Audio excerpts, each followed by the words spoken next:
কয়েক দশকের বৈরিতা সত্ত্বেও ভারতের সঙ্গে আলোচনার মাধ্যমে কাশ্মীর সংকট ও সিন্ধু পানি চুক্তি সমস্যা সমাধানের প্রতিশ্রুতি দিয়েছেন পাকিস্তানের প্রধানমন্ত্রী শেহবাজ শরীফ।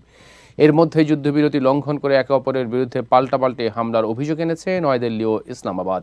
তবে সংকট সমাধানের একটি সম্ভাবনা সৃষ্টি হওয়ার স্বস্তিতে পাকিস্তান নিয়ন্ত্রিত কাশ্মীরের বাসিন্দারা। আর সংঘাত থামিয়ে আলোচনায় বসতে রাজি হয় ভারত ও পাকিস্তানের অভিনন্দন জানিয়েছেন বিশ্ব নেতারা।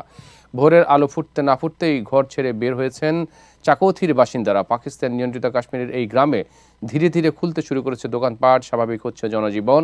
ভারত ও পাকিস্তান অস্ত্রবিরতির প্রস্তাবে রাজি হয় উচ্ছ্বসিত গ্রামের সাধারণ মানুষ, যারা প্রাণ ভয়ে পালিয়েছিলেন।